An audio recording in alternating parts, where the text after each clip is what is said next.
It is the Rhetoric Warriors podcast, once again, circling back to protect the world from words or vice versa. I don't know. I'm Dr. Dan. I am a rhetorician, late night comedy writer, founder of Rhetoric Warriors, trying to teach the people a little bit better skills, or a whole lot better skills in the time of broken politics. Trump came along and broke the piñata, and now everybody's like, what do we do with this crazy candy? So we're trying to learn a little bit more. Here on the podcast, I teach people, I interview academics and persuasion professionals to do some education. I also interview comedians about their politics because that's always interesting to me. And I convert people. I will have people on here from whatever perspective they want to take, and I will lead them away from it like a weird shepherd moving a goat around or something. I don't know. So this week we have another example of hey, I'm going to put you into the rhetoric files. Like, you're a rhetorician, right? So my guest today is a rhetorician, messaging professional from the other side of the aisle. You can get rhetoric training in English departments, or what I did, which was speech departments. And we're going to talk about some of the differences today. Or the similarities. She's a senior instructor at Colorado State. She has her own consulting education firm, Appendance, where she teaches everyone the power of excellence in business writing. Dr. Jenny Morse. Yeah, thank you. Yes. How's it going? You have way more light than I do. I'm like in the half light, so the light is bouncing off of me, and I look like a Magneto or something. Glow. Yeah. Well, I have these floor to ceiling windows in the back, and the shades that are on them are very pretty, but do not help with the light very much. So, but it's good. Like, I mean, it's better to have more than less. And you can see me, but I can see outside. It looks like I'm in the sun. Yeah, it looks like you're in heaven. It looks like you're bathed in the white. Just visiting to talk about words. Sure. That's what rhetoricians do. We spend most of our time in heaven and then just come down to earth to play word games. Only when people make us angry, right? Yeah, when they need thunderbolts of words thrown at them and all that good stuff. So we were going to do this a while back, but you were traipsing around Spain. I was. My family likes to travel. My mom is just retired from being a high school Spanish teacher, and Spain was one of the first places that opened briefly.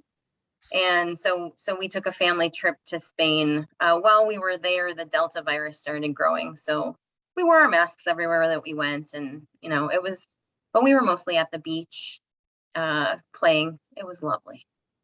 That sounds lovely. We went to Spain and played on the beach together as a family. That sounds like a children's book or something. Yeah, well, so one of the beaches that we went to turned out to be one of the places where Game of Thrones was filmed.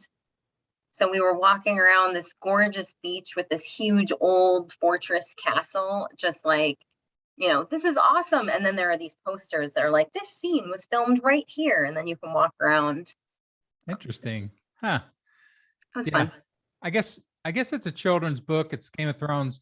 Unless it gets in M. Night Shyamalan's hands, and then it becomes a horror film. Yeah. No, we didn't have any of that. It was very positive, happy, lovely. You didn't age, so you're good. Yep. All right, solid. So introduce yourself a little bit to everybody. Let us, give a little bit of background. Yeah. So I came in. Let's see. I got to rhetoric through poetry and creative writing. So I have 3 degrees in English, and 2 of them are creative writing focused. I like to joke about my doctorate. I mean, as we do, PhDs. Oh yeah, it's hilarious. Yes. So I was at a presentation yesterday where they were asking, they were doing a medical device presentation.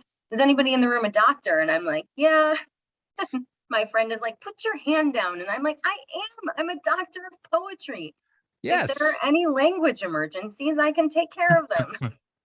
I totally agree. Like, we're there for all the linguistic breakdowns in the world. We will band-aid those and set broken bones of words, and that's what we do. Totally. And the person was trying to get feedback on their pitch. So I'm like, my doctorate is relevant to their presentation. And they did not specify medical doctor. Well, and I used to tell people, like, they would challenge when they challenge my credibility on something, like, because my degrees are language degrees, they're not science or anything like that. I'm like, well, so I can't talk about science if I don't have a science degree, but you're using language right now and you have no PhD. So I think you should just shut up because you don't know what you're doing with that technology. Like, back out of our area, right? Yeah, for Don't sure. use words. Yes. So I was poet, creative writer, and sort of accidentally found myself in the business school at Colorado State University. It was one of those, like, a job comes through, you apply for it, and it just worked out. That was about 8 years ago now. And I had been doing some freelance writing stuff on the side, like ghostwriting, grant writing, things like that made me qualified for the job. But once I started doing it, I teach business writing now. I have for 8 years. The poet who became the business. Yes, instructor. and I have my own, consulting company, going into companies and training employees and how to improve their communication, mostly their emails, how to make them more productive. So what kind of writing habits can you build in order to be faster and more efficient? So a lot of things, just like, we know that brains are not super good at proofreading our own work, right? So once you see a phrase, if you see it again, your brain sort of shortcuts and doesn't show you if there are any errors in it. So I talk about that with the employees and just go, like, you can't read your own work. You can't proofread your own work. So what are some strategies we can come up with, or, that we can put into your habit to improve what the output, so that you're not sending mistakes to people? So, like, how can we use autocorrect effectively? How can we use a tool like Grammarly? How can we get people in the office, to double check our work? How can we just save a draft, get up and walk away from it, and come back to it later, which is really what I want them to do.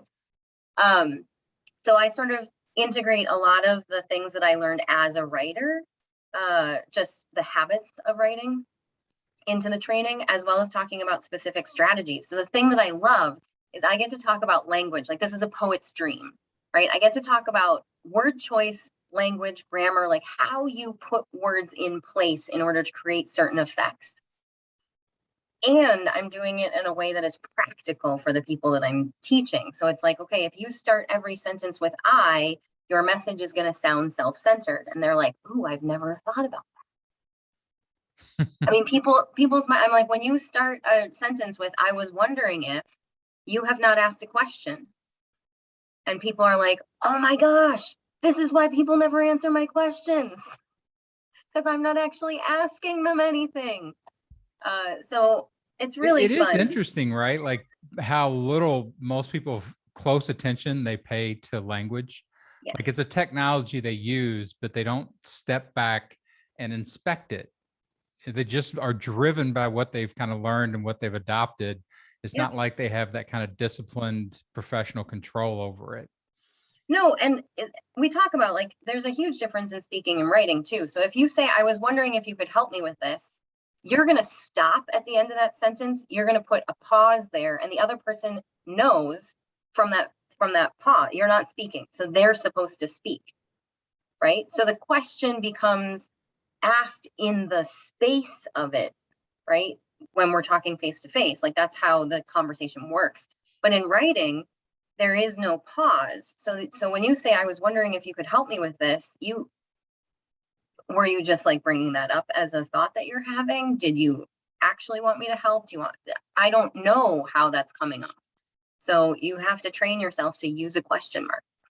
Yeah, writing loses so many of the meta cue tools, that speech has, that there's so many things you can do to add in meta instructions on how to decode this message with your head movements and your voice and everything. And it's like emojis, when emojis jumped up in text, it's like, oh, these are awesome, because you need this for this speed writing that isn't going to use the traditional grammar punctuation, even the guidelines of that.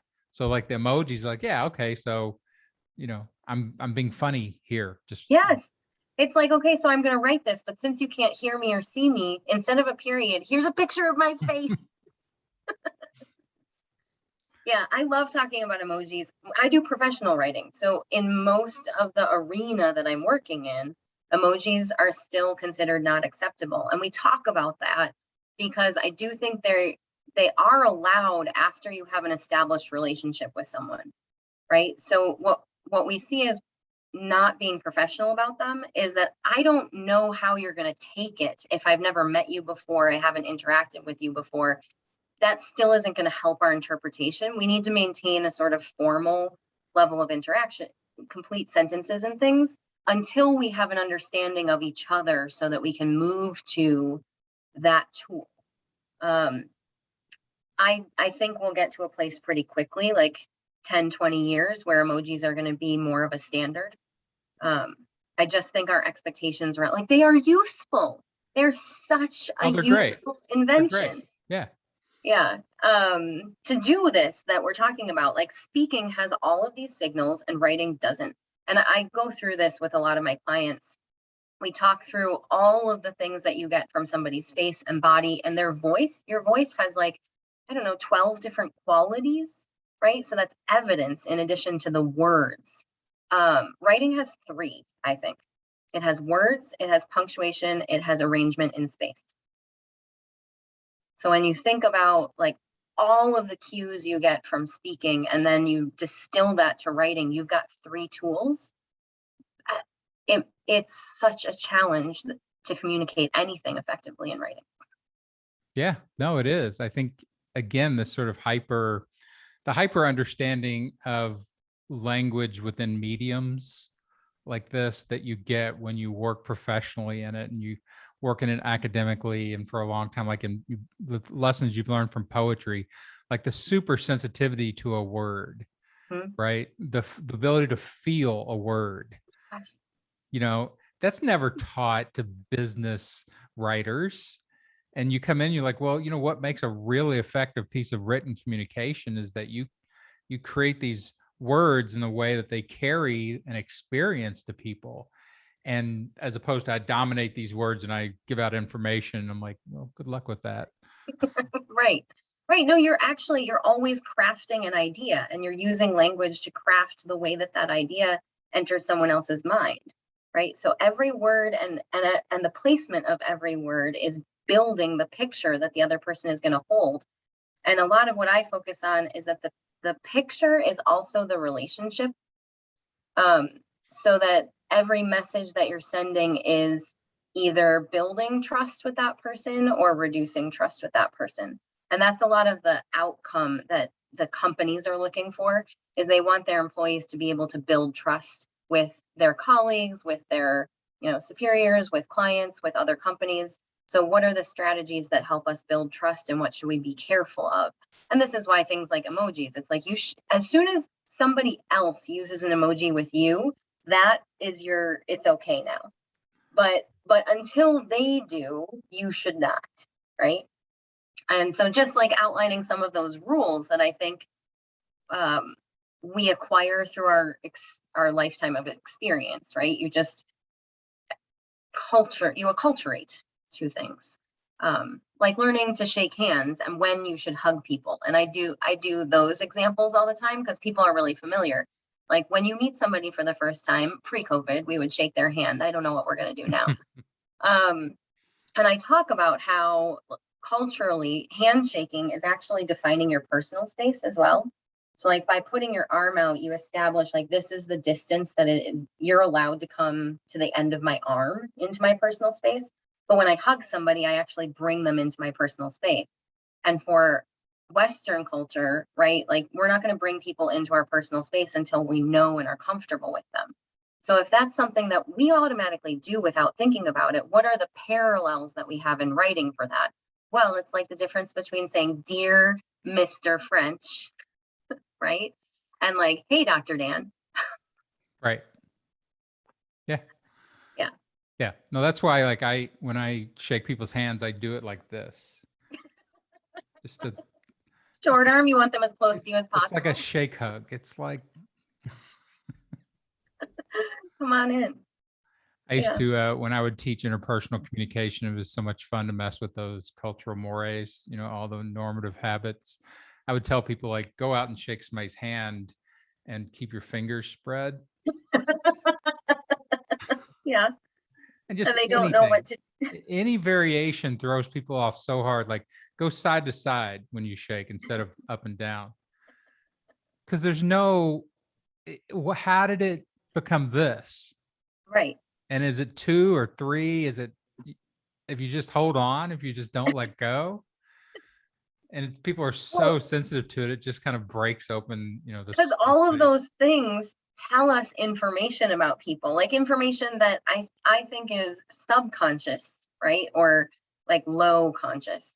One of the most obvious with a handshake is just people talk about like a firm handshake, and that's a conversation that we have. It's like a firm handshake is something that we're using to tell if you are confident or not.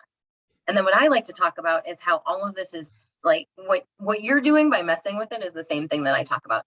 This is all not real, right? Like the amount that you grip someone's hand in a handshake does not tell you anything about whether you can trust that person or not. It's a proxy. It's a way of like shorthanding a signal, but that means that people can learn to give a handshake that is going to build trust. Right. Even if they're untrustworthy people. Manipulation. Yeah. Untrustworthy people can give a very trustworthy handshake. Yes. So you can perform trust in certain ways, which is where we have to talk about, like, are you doing that for the good of the other person or for the benefit of yourself? Yeah. Again, like you said, so the first week of your class is basically convincing people it's valuable to learn all this stuff. Yeah. When people come into communication classes, or even they find out, that they have a PhD, directly labeled rhetoric, they're like, what do you do with that? And I'm like, I do everything I want to with that. All of language is in my purview. Yeah. So it is fascinating, though, that once you've studied this stuff for so long and it becomes so immersed in it and becomes like, well, of course you have to really understand language as a human being to be effective in the world. And then you realize, oh yeah, we're like the 1% of people that are doing this. Because we're like, how can we be like this small group of people who just go, isn't it crazy that there is a massive difference between saying that something is good and something is beneficial? Right? Like that creates a different perspective. And it's like, oh, I want to think about that for a little while. And other people are like, they're synonyms. Can we just move on? Right. Let's just move on. Let's act as if this stuff isn't magic, which it is. It doesn't actually change things happening in your head through the language that I use. Think about the power and control. No, it's it wasn't too long, especially into my graduate degree, where I was walking down a hallway. I think it was the first time I visited the department, and professor had a bunch of books out that they were giving away, just shedding books. And I grabbed one on persuasion and something about, some kind of collection of essays about persuasion or summaries of research over the last couple of years. And I'm just like, oh my God, people study this? Like, this is amazing. Like, I want to know like every single thing you can do within these technologies to move people around. Mm-hmm. And I can't imagine other people not being fascinated by that. No, and I think also to then you start to become aware of how they're being used on you and like which ones you fall for and which ones you don't. I was talking to somebody yesterday who brought up like, one of my undergraduates. I was saying like, why did you take this class, something. And they're like, oh, my friend had you for a professor last semester, and so they told me to take this class with you. I'm like, okay, that's great. There are 4 people who teach this class. How do you know that I'm the best one? And he's like, well, my friend said that you're the best one. Well, your friend only had me for a teacher and didn't have the other 3. So how does he know? Like, well, he liked you. Great. I mean, that's good, but that doesn't tell you that I'm the best instructor. Like, you don't actually have any evidence of that. So then I was like, and so this is social proof, and this is going to come up in chapter 8 of our textbook. And I want you to remember this. What you have as evidence is not evidence. And they're like, oh, I guess you're right. I just did do what my friend told me to do without thinking about it.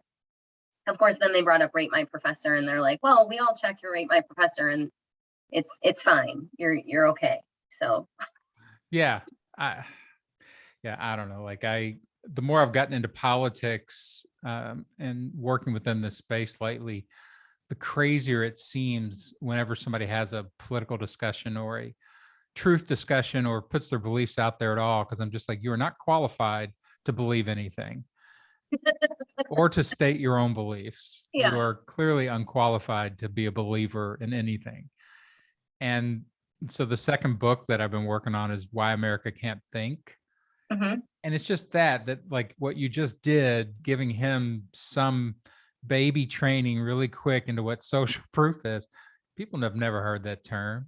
No. They've never really been trained in logic. And if they have, they've lost it all. They don't hold on to the mechanisms of evidence. Like if you ever look at the court, like pull up, sometime do a search on courtroom evidence.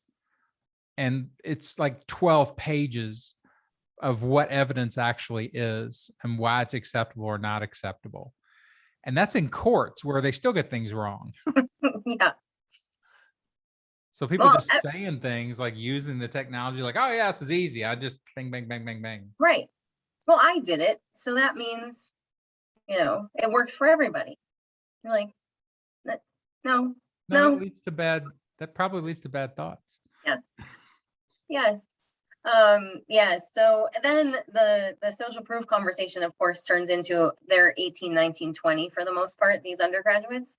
Well, I always do exactly the opposite of what my friends do. And I'm like, okay, I know you feel that way. You're a teenager, like this is important. Let's just look around the room and point out everyone who's wearing the same clothing. You're like, all right, if you're wearing jeans and t-shirt, please stand up, and they're like, oh shoot, we all look exactly the same. Yes, you do. I know those are your clothes, but you're dressing to fit into a larger group. Yeah. So I think we also try to talk ourselves out of a lot of the things that, like, you read about it in a book, right? You grab this book on persuasion and you're reading about it. Isn't this fascinating? And then there's this, because I learned it, now I can see it, but I can also see when I'm being convinced by it. Like, I'll be looking at something on Facebook and be like, oh, I need that. And then I'm like, oh, they totally use that sale discount thing on me. And yeah, I'm still going to get it. No, there is no impervious space to live outside of influence. I know, like, I like being influenced. Like, I tell my kids that they're 20-year rhetoric experiments. I purposefully raise them according to rhetorical principles. Yeah. About dialogue and choice and working your way reasonably towards things. And I also built in there that they get to persuade me. Like, Ooh. I'm very persuadable. Like, I'm like, just tell me why you want this and I'll listen and I'll, go along. And so they've learned that. They come to me and they actually persuade me. But it's that sense of being open to persuasion, which then gives me permission to go in and persuade them as well, because we're trading the rights to do that back and forth. You're seeing who can make the best argument. Yeah, kind of. And it's not always even an argument. I'm like,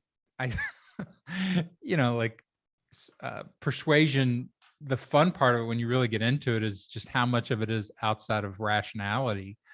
And I told the kids, like, who's going to be better at complimenting me? Like, whoever compliments me better is going to get the extra piece of pie. Right. And it has to be smooth. So I fall for it and not the obvious. I'm like, and they would say something. I'm like, I don't feel complimented. That's not a real compliment. Mm-hmm. Think of me, what you know about me and what I value in the world, and see if you can offer that, as a compliment somehow. And you can just see their gears going, okay, what could I? And it's, it's training, like giving people compliments is a super skill in the world. If you can do it well and authentically, people love it. Yeah, people like you.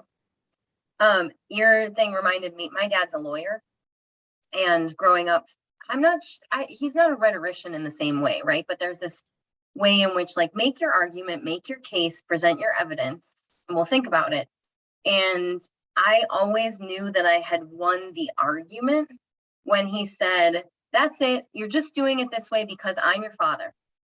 And I'm like, yep, that's where I won, but I still have to do what he said, because there was no argument. Like, that's the problem with lawyers. They eventually go back to power. Yeah. Like if you win, you win. If my kids out argued me about something, they won. Great, you get it. Yeah, I wish we had that, but no, it was like, well, I concede the argument, but I'm still in charge. It's my house, my rules. You're like, I totally got him. No. See, that's unethical persuasion right there. You don't get to retain all the choice decision power at the end. Like they have to, if they win, they win. I don't know. It was the similar kind of training. I turned out to be really good at making arguments and cases and persuading and expecting people. Not to win even when you win. You've been but now I have defeat. all the power. I'm 100% in control. I'm a professor in a classroom. Like, here's the syllabus, follow it. It is a control freak game. It's like stand-up. I tell everybody, they ask me why I do stand-up instead of like improv or sketch or things like that. I'm like, I don't want to work with other people. Stand-up is a control freaks game. Like I am in control of everyone in this room. Yeah. Every word that gets uttered is because I have chosen it. Yes. Yeah. I think being a professor is kind of like that performance. So not just a professor, but training at the companies as well. I do like 8-hour seminar sessions for 25 employees. And I've been doing them for 6 years. So now it feels like a stand-up routine. Sure. Because I'm teaching the same content. It's an 8-hour show that I do, right? It's an interactive show. They participate in it, but I have all the jokes and all the timing and everything's already set. So that it really feels like this is a performance that I have mastered because I've done it 100 times. And so I just show up and it's like, oh, you're 25 new people here for me to entertain with my set. Yeah, it's just an acting exercise, right? You've got the script, you know how it goes, new audience. Oh, here's the matinee show. Here we go. And I think the acting piece is really, you would think it's your own enthusiasm, right? Like, because you do the performance so many times, you must get bored. But I mean, every time I talk to people about like the wordplay, it's like, no, do you understand how incredible this is? I use the same example and I'm still blown away by this example on time 101 that I'm telling you about it. Yeah, so you're in the right thing. You've chosen the right profession. You can stay interested without effort. No, yeah, every single time it's like, this is so cool. Yeah, I taught comedy defensive driving for a couple of years back when it was a viable thing to do here in Texas. And it's a 6-hour course and they mandate exactly what the curriculum has to be. But I loved it because within that curriculum, there's so much dialogue you get to do, like gathering examples from them and places that turn into comedy. It was the exact same thing. I knew exactly what was going to happen every time, but it was always some crazy new people, and like you let those people into your script. Yes. I know where it's going, but you're all going to come in and inhabit this with me. That's why I like doing crowd work so much in stand-up, because you don't know where it's going to go. And these insane humans that just wandered into your space suddenly pop up with some kind of information. You're like, what? Yes. And that's part of the fun too, is then, okay, so you've set up the joke or the scene, or in my case, like the lesson, right? I've set it up, I know where it's going, but then I ask the question and I'm expecting a range of responses. And then this person comes in and you're like, oh, I have never had that one before. That's such a cool, interesting, like, okay, let's not get distracted. Let's integrate that into the so we can still get here. But yes, humans surprise you every single time. And I think that's what makes the teaching part fun. right? Is you have the built-in script, but it is going to be a different experience with every audience. Well, especially if you dictate the space and permission to do that. Like if you come in with enthusiasm and creativity, then they know they've got permission to say this crazy thing that they just thought, and they will. And then like the whole world in that little space for a few minutes explodes and everybody's like, oh my God, did they just say that? Yeah. Yeah. It's really fun. And then to have it all, for me, being something that's useful to them, so that ultimately when they leave, not only was it like the experience was mildly entertaining, they learned some stuff, but they're going to go and they're going to be able to apply it immediately. So it wasn't like a waste of time, right? It's not over.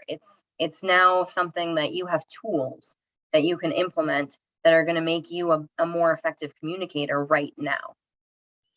And I really enjoy that part too. So talk about the approach to writing these days, because it used to be, universities especially were the beneficiary, the recipients of really good writing training all the way from first grade up through high school. It was the core skill that people learned in schools, that kind of literary based education. And now it's not. Like people are not going outside, and it's more of a rarity for people to really enjoy reading and writing. So you're downstream of all this now. In fact, kind of you are the weird stopping point of now suddenly you're like, oh no, you did need to learn how to write. Yes. I think that somehow the education system has what you're talking about. Like somehow we've gotten to where like literacy is the goal instead of language as a tool, right? So as soon as you can read, people are like, that's you'll be fine. I can read. Yeah, I'm done. And that's what I start with the undergraduates when we're talking about why are you required to take this class? I'm like, you can read and write. So why would the people who run the institution force you to take this class? What do they think that you can get out of it? And they have to hypothesize, right? And so we think for a long time, like, why would they make you do this? I do think that a huge factor in our writing skills, and I'm not sure we can blame this on education just so much as like, this is the life that we're living. People aren't reading. And I think that those of us who are in doing rhetoric, doing writing, like, why did we get into this field? Most of us loved to read. Whether you're like one of my friends who loves to read the same things over and over, or like me, I think like, I want to try to read everything in the world before I die. This is an impossible goal, but that's the goal. Read as much as I can of everything. But we're all readers. And in some ways, the things that we learned about writing were simply because when we're reading, our brain was organizing language, right? And so the more you put in, the more you knew. And now what I struggle with is that most of the people that I'm working with are not readers. So their sense of language is really limited to its efficacy and not the like play and the way you can shape it and all the things that I think are cool. They're like, well, I just said, we have to go to the store. Why do I need to think of 12 different ways that I could frame that idea? And you're like, because every one of them is going to send different signals about who you are and what you want and why you want it and how you're going to get it. We're just not, reading is no longer a foundation of our culture, and therefore writing is no longer a foundation of our culture. Yeah, the stuntedness that happens with humans when they move across other mediums. Like my son grew up on video games. Yeah. And, he was 5 years old. He didn't have the dexterity to move the video games, but he was interested in them. So he would sit on my lap. I remember the game. In fact, he went back and found it recently. It was a Batman game where Batman was running and fighting things and leaping off buildings. And I would move the thumbs for him so that he could have the experience of being in that world. Yeah. And he's loved it ever since. And he's just got a job as an editor with a big gaming company. Cool. And he's so fluent in that world. He plays a game called Rocket League that is Formula One cars playing soccer in space in this weird arena. And it's just disorienting. It's constantly moving and changing angles. Yeah. It's literally dizzying for me to watch it, but he's completely proficient in it, knows every single tiny thing about that game. And his literacy has moved over there. And it's a high proficiency literacy. Yeah. How are you going to use that to educate outside of that game? It doesn't universalize itself outside of those games the way reading does, because then it filters into how you talk and how you think. Because it sounds like a lot of what you're doing, especially with your undergrads, and I know most people do this, you realize very quickly you're a thinking teacher. You know, because they can't write if they can't think about it first. So you're doing logic and thought instruction. And a lot of separating evidence from judgment, right? So like a thing that humans tend to do is we come to conclusions very fast. And I need them to think about what are those conclusions based on? And so like backtrack. I used to do this exercise where I had a bag of objects and they had to reach into the bag and feel an object. And I'm like, okay, tell me what it is. And they would tell you, and it'd be like a keychain, you know, and they'd say it's a keychain. And I'm like, you don't know that. Tell me what you're touching. Tell me what you feel. Tell me what evidence your hand is collecting that leads you to the conclusion that it's a keychain. And they'd be like, what are you talking about? I'm like, well, what's a keychain made out of? How do you know that the thing you're touching is metal? Describe that to me. And then they're like, well, it's smooth, but it has a shape. I know it's metal because it's cold when I touch it and then it heats up. I'm like, yes, those are the things that your brain is taking in and connecting to an object that you have in your experience. That's the work that we're doing in writing. It's not just I trust you or I don't trust you. It's how do we get there so that we can control the judgment on the other end, and control in the best possible way. Why is it that word has become such a devil term? Like I tell people, so again, my thing recently has been to take all the information, especially when I get interested in something, and to translate it over into stand-up comedy. Like, how can you do a course that also is a comedy club routine to the level of comedy and stand-up and professional stand-up? You're supposed to get a laugh, like a real laugh, not a humorous chuckle. Like they cannot stop themselves from laughing every 7 seconds. So the script, the demands on the script become so high that when you move over into that kind of writing, you're like, every single word has to be placed perfectly and chosen correctly to get that response. And so I bring people over there and I'll get interested in something. Like I get interested in the Titanic. I'm like, okay, I bet you I could write an hour show on things you don't know about the Titanic. Like, did we talk about this before? I feel like I've asked you this. No. How many Adolfs do you think died on the Titanic? How many Adolfs? Adolfs. Like men named Adolf? Yeah, there were over 2,000 people died, I think. I don't know. I don't know, 8? There were 4 Adolfs on the register of the Titanic that died, that drowned on the Titanic. How many do you think would be around now? 0, right? There are no more Adolfs. You can't name a kid Adolf. No. But this was 1912, so it was still pre Adolf. Yeah, I mean, that was a pretty common name for Europeans. I mean, mostly Germans, but. So when you take stuff like that and you're like, okay, if you're thinking your way back through all this stuff and you're pulling up a word or a name and you're like, let's really investigate that and see everything that's embedded in it. Yeah. Like I could do probably 10 minutes on just Adolf, just the name. What if you named your dog Adolf? Yeah. Every time you go to the dog park, Adolf. You're not allowed to do that. But then you can link it to the weirdness of other famous names that you're not allowed or are allowed to do. Like having just been in Spain, right? The connection to there are lots of Spanish people named Jesus and Maria. Like, but our American culture is like, wait, you're not allowed to, those names are taken. Right. Not Mary, but Jesus. Like, you couldn't call a kid Jesus. Not in America, right? So Yeah, especially if his middle name was H, some kind of H name, some Jesus Harvey right, Turner. Yeah. right. You can't. So similar, but it's like it's also cultural. Um, I think the Adolf one does a good job of like crossing culture, and nobody's going to do that. Around the world. Yeah. Like it's worldwide now. Mm-hmm. Like you can't, like in Nigeria, you can't name your kid Adolf.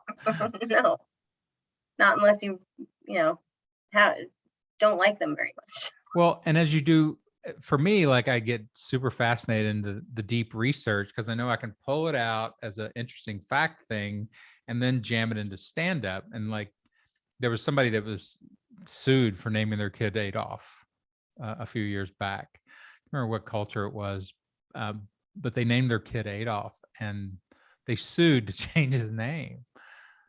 The kid wasn't old enough to sue. They're like, no, you can't be named Adolf. The kid didn't know. Another family member did? I don't remember. Maybe it was the community or something. I have to look up the story to actually get it down. So taking cool stuff like that, transferring it into another medium like spoken or stand up or education or writing. Like I remember when I learned that you could do interesting writing. Like I was reading Kurt Vonnegut, Breakfast of Champions. Yeah.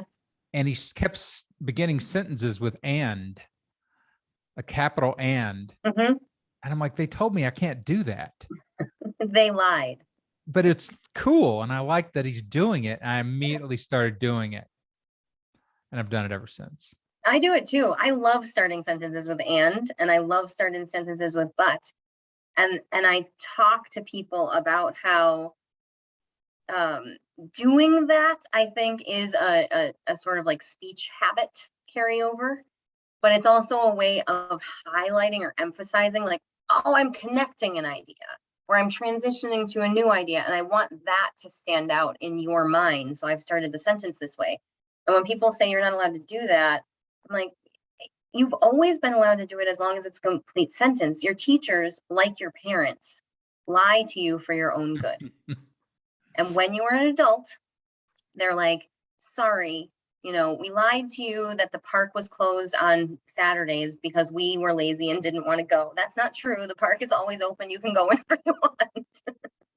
That's funny. I used to tell my kids when they would talk about profanity, they used to always get on me about using too much profanity. And I'm like, they'd be like, that's a bad word. I'm like, no, that's a great word. I said, you're talking to people who are not good at using it. Like, yes. I'm a professional comedian. I have a license to use that word. And they're like, is that a real thing? I'm like, yeah, it is. Yeah, there's a bunch of super cool books about swearing that I've read recently, about how swearing in the professional world can create in-groups, right? So people who use the same slang, but like use the same swears, that we use it for emphasis, that swearing in our brains actually happens in two different areas. When we swear in response to pain, that happens in a different part of your brain than when you swear for rhetorical purpose, which is fascinating. Like the swear actually comes from a different part of your brain when you stub your toe than when you're like doing it for emphasis. Yeah. Yeah. So many cool language is just cool. Right. People should know that. That's what they get when they wander into Appendance. Tell me about that name. How'd you come up with that name? So Appendance, it's my brother is like, it always sounds like appendix. I wish you had picked something different, but Appendance means to add to in writing.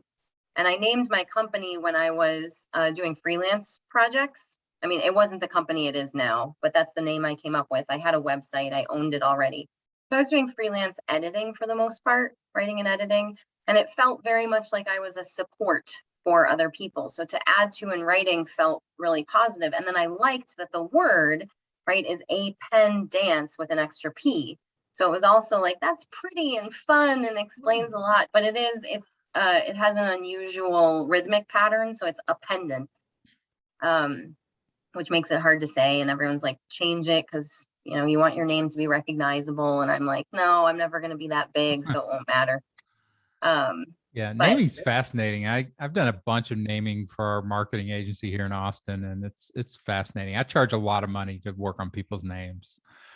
So do I'm like, you? I'm gonna have to think about this. So I've done it for a couple of clients on the side, and I can never figure out how much to charge them because like most of it is just wandering around thinking.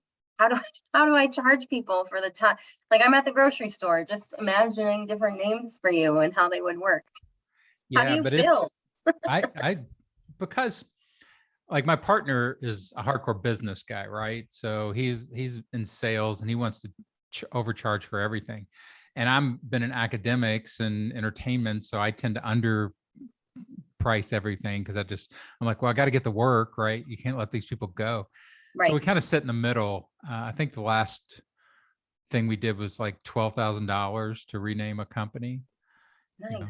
which is So you pretty just pick a cheap number. comparatively. Because that's, I think part of my problem is I'm always trying to tell the client how I justify the number. Yeah. So like some projects I charge by word, some I charge by hour, depending on the project. And for naming, it's like, Well, they do need to see that they're buying something. They can't just buy your mental wanderings. I used to tell them you're buying my insomnia time. Like if I wake up at 3 a.m, can't get back to sleep, I'll think about your stuff. yeah, And that's what you're really buying, mental real estate, which I don't want to think about your stuff. You're going to have to convince me with money mm, to think about your stuff. yeah, to spend time doing it. No, that's interesting. It is your insomnia time. It's like, oh, got distracted, wandered over here into all the possibilities. Yeah, Well, it's it's fun. also like I built, because business can't deal with the ethereal, especially in creative. I had to build a process. I'm like, it's a 6-week process. You're going to get 10 name options. Here's the Mm, schedule. Here are the exercises I do to create names, because doing it with recognition versus just pure ether recall. Like if you write a list of names that are possibles, then you find synonyms and antonyms, yep. then it just sort of becomes an exercise. And I've probably got 10, 15 of those that I use. So it looks like they're buying something. Like I'm taking you through this and you're gonna get 10 options, you own them all, and you have to choose from those 10. And they like that they get involved in the process and they feel like Yeah, they chose I it. think that's the win. You're right. You sell the process instead of selling time or words.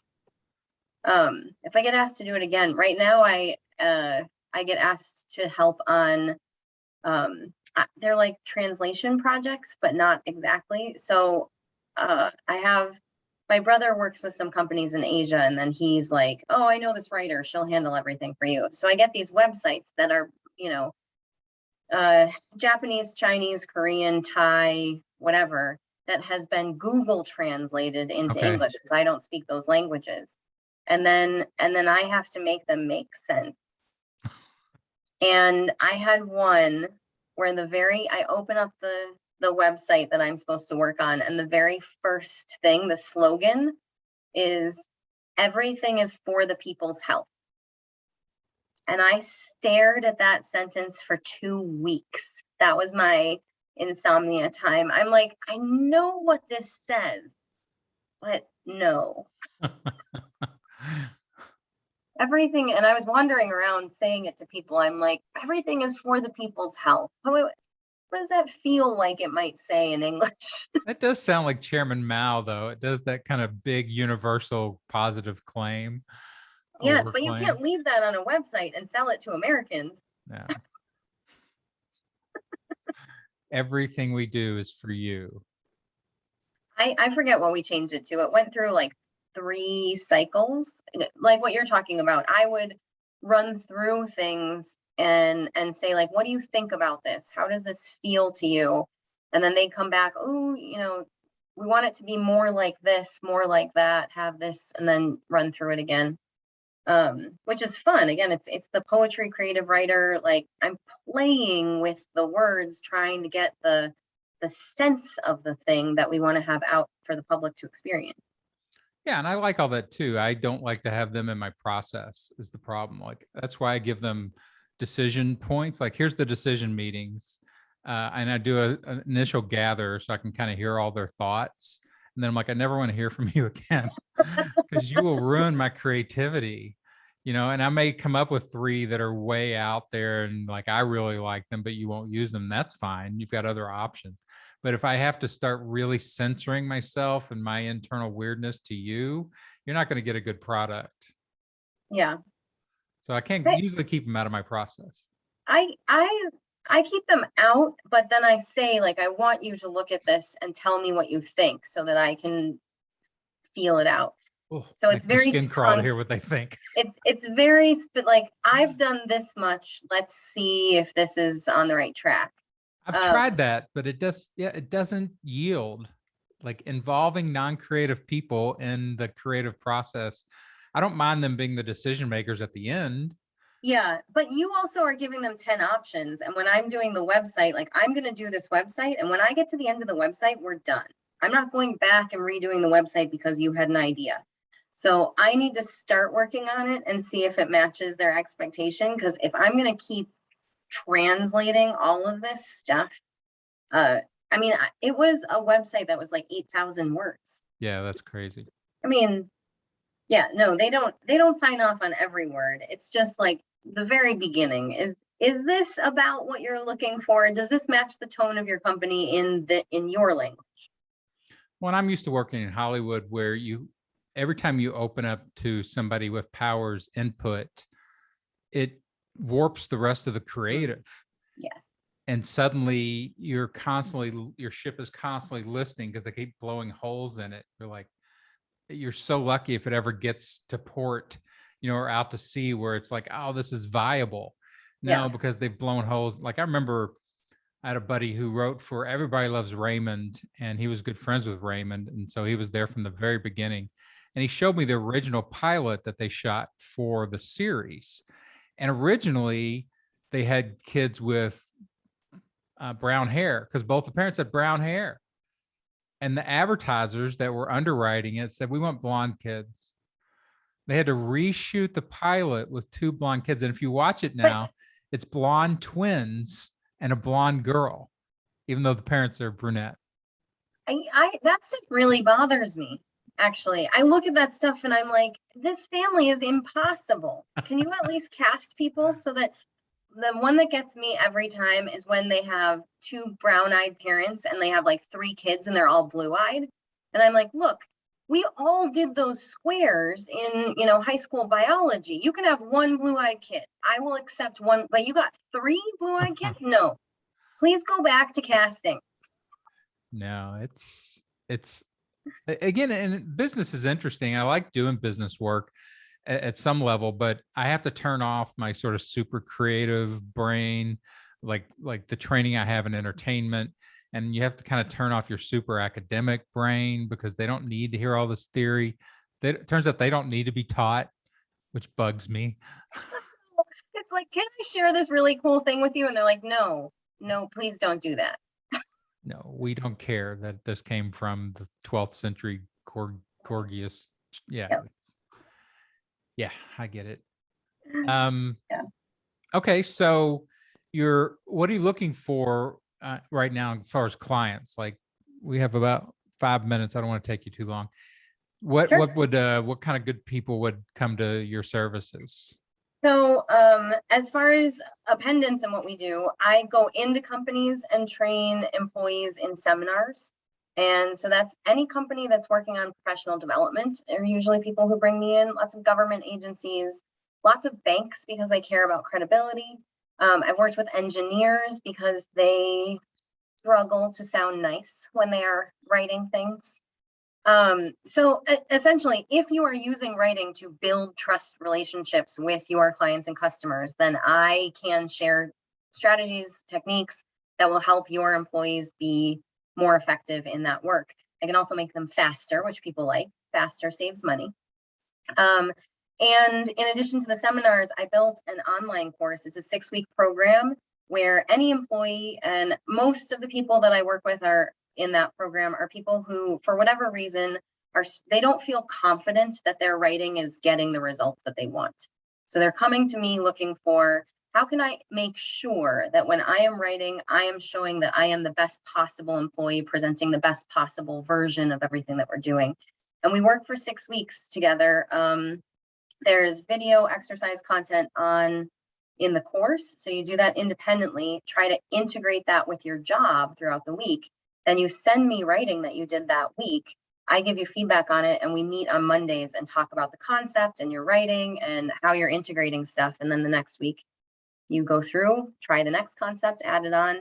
And that program has been so amazing because in a day seminar, I can tell you a bunch of stuff. Like, we're having this awesome conversation. This is what class is like. I tell people a bunch of stuff. I do my little show. I have no idea when I leave if you're actually going to be a better writer or not. I hope that you are, but I don't know.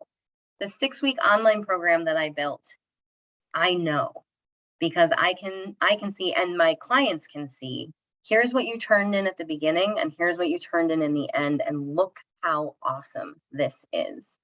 So the impact that I'm having through that online course has been phenomenal, and very rewarding, right? So yeah. Are you laying out like a set of principles or a set of exact tactics? Like, is that how are you judging that they've made this progress? Well, yes. So the 6 modules start with credibility. So I always start with just like, why are we doing this? Why do we care about this? And so the very first exercise is actually for them to take a message that they received during the week and tell me why they trust or don't trust that person. So back to that, try to separate the judgment from the evidence. What is the thing that's happening in the writing that's either helping you trust them or detracting from? Virtually everybody who works with me picks somebody who they don't trust, which is fun. So spam messages, very bizarre sales messages, things. So then I get examples for the next courses that I build. Sure, yeah. So they take those apart. Then we do planning. Planning is one of the things that makes people more effective. So I teach them 7 questions you can ask yourself before you write anything that actually have some neurological stuff. Makes you more effective so that by the time you start writing, that's much easier than a lot of people who looking at a blank page is sort of scary. So 7 questions, they take 7 seconds once you learn them. So you're just like, you're ready to go. So that's how I make people faster. Then we go through specific strategies, how to be complete and clear. So complete and clear, those are looking at your grammar, looking at your overall content. What are the things that you can do in order to ensure that you're sending people a whole message and one that they can understand? The next unit is the hardest. It's concise and considerate. So how do you write things that are short and nice? Because the shorter something is, the less nice it sounds. Right. But the longer something is, the less people read it. So we're really working for that ideal balance. And there are things grammatically that we can do. Simple things like asking a question, as I mentioned. Instead of saying, I was wondering if, just ask and put the question mark. Things for conciseness. We start a lot of sentences. The beginning of the sentence is empty. Like, there are many reasons why we should do this. There are. Those 2 words are in the grammatically most important part of the sentence, the subject and the verb. There are, and you have told me nothing. So let's start using the parts of the sentence that we have to communicate effectively. So we do those kinds of exercises. The last 2, I do a lot of formatting. How can you arrange messages so that people will read them?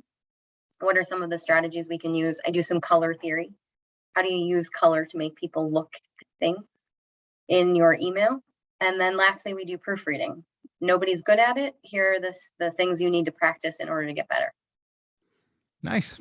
So you got modules. You're moduled. Yep. 6 weeks. And each week you're doing one of those things, focusing on it, trying it out. And then each week you're kind of aggregating, right? So that the way I write the assignments, you're turning in whatever you wrote.